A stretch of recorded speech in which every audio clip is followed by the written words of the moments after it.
जय हिंद दोस्तों।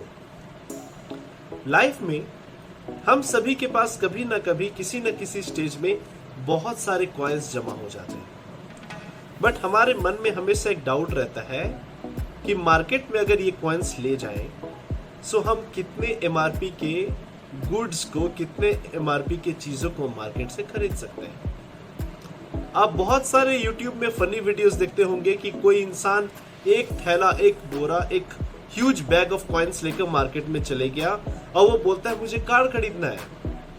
कभी कोई इंसान बहुत सारे कॉइन्स को लेकर मार्केट में चले गया और बोलता है कि मुझे मोबाइल फोन, मुझे एप्पल आईफोन लेना है।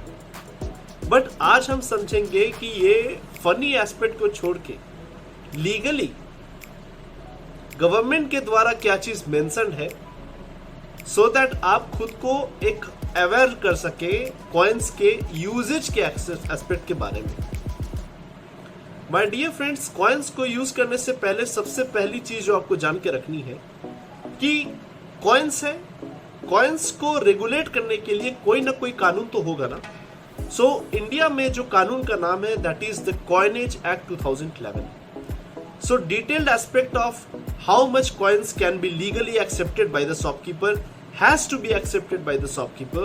All those provisions are mentioned in the Coinage Act 2011. Now my dear friends, मैं coins को आपके लिए 3 कैटेगरी में डिवाइड करूंगा. The first category coins will be less than 50 पैसे coins. For example 25 पैसे coins, 10 पैसे coins जो कि 1980s 1990s में यूज होते थे. सो आप कहिएगा कि अगर मेरे पास पुराने कॉइन्स हैं, सो क्या आज मार्केट में अगर उन कॉइन्स को लेके जाए तो लोग या कोई भी चीज हम मार्केट से खरीद सकते हैं? My dear friends, the answer is no, because from 2011 under the coinage act ये चीज मेंशन्ड है कि no coins of less than 50 paise denomination is not a legal tender in our country. It means that it cannot be legally accepted for doing the transactions within the territory of India. So this was the first category coins which are less than 50 paise coin. The second category specifically deal करती है 50 पैसे coins को. अब बात आ जाती है कि अब मान लीजिए आपके पास बहुत सारे 50 पैसे coins हैं. अब मान लीजिए उन coins का टोटल अमाउंट अगर आप उससे जोड़ते हैं 50 पैसे का जोड़ते हैं, so suppose it amounts to 100 rupees. So आपके मन में आ रहा होगा कि भाई वो लीगल टेंडर है 50 पैसे कॉइन. अब 50 पैसे कॉइन लीगल टेंडर है तो हम मार्केट से कोई भी चीज खरीद सकते हैं. 100 रुपए का चीज अगर है, टोटल मेरे पास मान लीजिए 50 पैसे कॉइन का 200 कॉइन्स है, तो टोटल कितना हुआ? 100 रुपीज हुआ. सो आप मार्केट में जाके कहिएगा कि मुझे 100 रुपीज का कोई चीज चाहिए. सो क्या आप खरीद सकते हैं? So my dear friends, here comes the interesting point. According to the Coinage Act 2011, ये specifically mentioned है कि if you have the 50 पैसे coins, then at one instance maximum आप 20 coins को यूज कर सकते हैं. कहने का मतलब है कि अगर आप 20 coins 50 पैसे coin का यूज करते हैं तो टोटल अमाउंट कितना हुआ? ₹10. It means that at one purchase, at a one instance, you can spend maximum ₹10 to buy any commodity from the market. मतलब क्या कि आप ₹10 से ज्यादा का कॉमोडिटी मार्केट से नहीं खरीद सकते हैं अगर आपके पास केवल 50 पैसे कॉइन्स है. इट मींस दैट मैं 20 कॉइन ले गया मार्केट में और कहा कि मुझे कुरकुरे का एक पैकेट चाहिए. जी हाँ, शॉपकीपर को यह चीज एक्सेप्ट करना पड़ेगा. अगर आप टोटल 20 कॉइन्स लेके 50 पैसे का कॉइन्स मार्केट में ले गए और कहे कि मुझे 10 रुपए का पेन खरीदना है, सो शॉपकीपर को एक्सेप्ट करना पड़ेगा. बट वही अगर आप 10 रुपए से 1 रुपए ज्यादा के भी कोई भी एमआरपी का गुड मार्केट से खरीदना चाहते हैं और शॉपकीपर कहे कि we don't accept, so he is legally right. आप उस चीज को इलीगल नहीं कह सकते कि यू हैव टू एक्सेप्ट, ये कॉइनेज एक्ट में मेंशन है, नहीं कह सकते.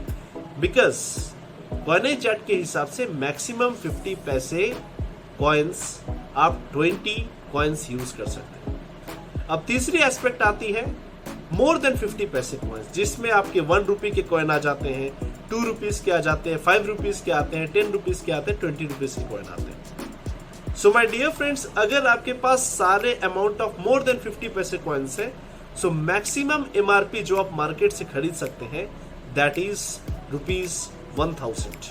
मतलब एनी कॉमोडिटी जिसका प्राइस एमआरपी मार्केट में 1000 रुपया है, आप कॉइन्स का यूज करके मार्केट से वो चीज खरीद सकते हैं। अब कहने की मतलब यह है कि मान लीजिए कि कोई शॉपकीपर इस चीज को एक्सेप्ट नहीं करता है कि भाई मान लीजिए 800 रुपए का चीज है, आप मार्केट में खरीदने गए और उसमें जो भी कॉइन्स यूज किया आपने वो आप ₹1 या 1 से ज्यादा के कॉइन्स को यूज किया। अब कोई शॉपकीपर बोलता है कि मैं एक्सेप्ट नहीं करूंगा, so legally this is wrong, he has to accept that, but actually the legal procedures in India are very complicated, और लोग इस पचड़े में, इस मतलब हसन एंड बसन में नहीं पढ़ना चाहते हैं, सोचते हैं कि बेकार के झमेले में पढ़ के why should waste our time. But legally according to the coinage act any shopkeeper must has to accept the total value of the coins whose net value is ₹1000, which is specifically mentioned in the coinage act. अब my dear friends, आप एक चीज समझ रहे होंगे कि मैंने 3 category का कॉइन्स डिस्कस किया, बट उसमें एक सीलिंग है। There is a maximum limit beyond which you cannot buy the commodity and beyond which a shopkeeper may happily say you that I will not accept the coins. So what is that? Your transaction limit is limited, and this limit of the transaction in the economic terms is referred to as the limited legal tender. That is, under the Coinage Act, all the coins are limited legal tender.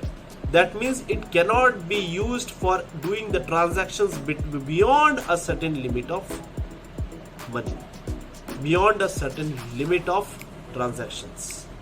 For example, 50 पैसे coin maximum ₹10 का transaction कर सकते हैं, और more than 50 पैसे है, 1 रुपी है, 2 रुपी है, तो मैक्सिमम 1000 रुपीज का कोई भी आप मार्केट से कमोडिटी खरीद सकते हैं। So there is a ceiling, there is a limit, and that is why this concept is referred to as the limited legal tender.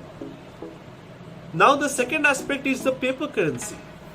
Now my dear friends, all the paper currency in India are being regulated by the Reserve Bank of India, और RBI Act 1934 paper currency को issue करती है, और वो कहती है कि जो भी हमारे पेपर करेंसी है वो सारे अनलिमिटेड लीगल टेंडर है.